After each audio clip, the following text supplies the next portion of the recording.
আরে অবিশ্বাস্য দোস্ত, একেবারে অবিশ্বাস্য। আমি দেখি কি ক্যামেরাটা আমার দিয়ে ঘুরলো, তারপর দেখি আমারই জিজ্ঞেস করতেছে, ভাই আপনি কি একটা ইন্টারভিউ দিতে পারবেন? আরে দিতে পারবো না কে? আমি কি কোনোদিন কারো না করছি বল? তোদের কারো না করছি? আমি বললাম যে ঠিক আছে, আমি ইন্টারভিউ দিতে পারবো। সে আমার জিজ্ঞেস করলো যে আপনার নাম কি? আমি বললাম আমার নাম সাদুল্লাহ বিয়ে। আমার বললো ঠিক আছে, তাহলে এখন আপনি এই বাজার সম্পর্কে আমাদেরকে জানাবেন। হ্যাঁ, বেশি চাপা মারিস না, আমরা কিন্তু দেখবো। আরে এই চাপা মারবো কে? আমি যেটা কইছি সেটাই বললাম। আসুন এই তোরা কিন্তু আজকে আমার বাসায় বসে টেলিভিশন দেখবি, ঠিক আছে? কিরে তুই মনে হয় নতুন মোবাইল কিনছিস? আরে ওই যে সবাই ফোনে খবর দিতে হইতেছে যে এই জন্য। কিরে, তোর এই শুটিংটা কি আলেন্দ্র করে দিল?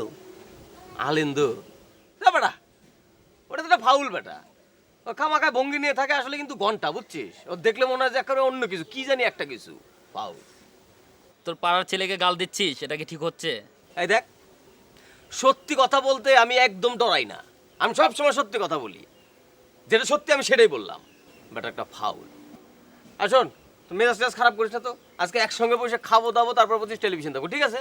হ্যাঁ, আচ্ছা ঠিক আছে। ওকে, হ্যাঁ দাঁড়া, একদিনটা জানাইতে হবে, বুঝছিস?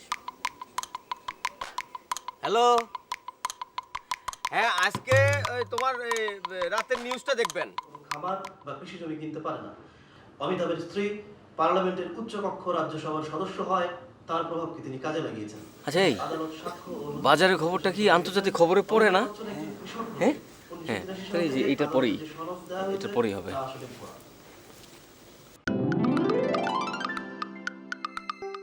এবারে এই সময়ের বাজারের হালচাল নিয়ে আমাদের ধারাবাহিক রিপোর্ট, বাজারের হালচাল। চিচিঙ্গা কত করে? 8 টাকা কেজি। এ তো পাকা মনে হচ্ছে। কচি? আচ্ছা ঠিক আছে, 1 কেজি দেন। প্রিয় দর্শক, আজ আমরা এসেছি ঢাকার বাইরে ইসলামপুর বাজারে। এখানকার বাজার পরিস্থিতি সম্পর্কে জানতে। বাজারে শাকসবজি যেমন প্রচুর দামে বিক্রি হচ্ছে, তেমনি মাছ মাংসের মূল্য এখানে আকাশ ছোঁয়া। এই ঊর্ধ্বগতি দ্রব্যমূল্যের সঙ্গে তাল মেলাতে গিয়ে সাধারণ ক্রেতাদের যেন নাভিশ্বাস অবস্থা। এখন আমি কয়েকজন ক্রেতার সঙ্গে কথা বলবো। আচ্ছা, আপনি নিশ্চয়ই বাজার কেনাকাটা করতে আসছেন, কি কিনলেন? শুটকি কিনতে এসেছিলাম। ওই যে দাও, নাতি ওই যে বিদেশে আমার হাত। থাকে তো। ওই যে, ওই যে। শুটকি খাবার। তাই শুটকি কিনেছেন? না, কিনতে পারিনি তো। কেন? অনেক দাম। আপনার বাজেট কত ছিল? এই যে দাও, আমার ঘড়ির একটু দেখা যাইতেছে না? এই জায়গায়, এই জায়গায়, এই বুড়ির এই জায়গায়। হ্যাঁ, দেখছো? যাচ্ছে। তো এখন আপনার কি অনুভূতি? আপনি তো নিশ্চয়ই অনেকদিন থেকে বাজার করছেন। আগের বাজার এবং বর্তমান বাজারের মধ্যে কতটুকু পার্থক্য? আগে তো জিনিসপাতি অনেক সস্তা ছিল, সেই দিন কি ফিরে আসবে? ধন্যবাদ আপনাকে। এরপরে আমার দেখাবো, দেখছস? সত্যি বাজার পরিস্থিতি এখন সাধারণ ক্রেতাদের সাধ্যের বাইরে। মাছের অস্বাভাবিক মূল্যবৃদ্ধির কারণে মাছে ভাতে বাঙালি প্রবাদটি যেন আজ কল্পনা।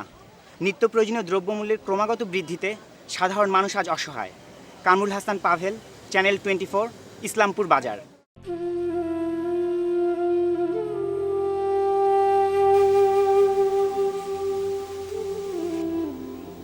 দেখাইলো না কেন?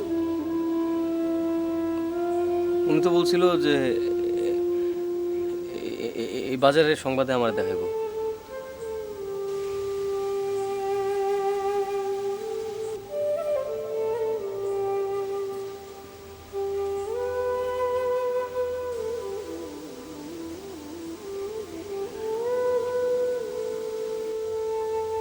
এটা একটা কাজ করলো বেটারা, দেখালে কি হতো? কিরে সাদুল্লাহ, তুই অমন করে আছিস কেন? হ্যাঁ, এটা একটা ব্যাপার। আরে না দেখালে কি তোর দাম কমে গেল? আরে মন খারাপ করিস না।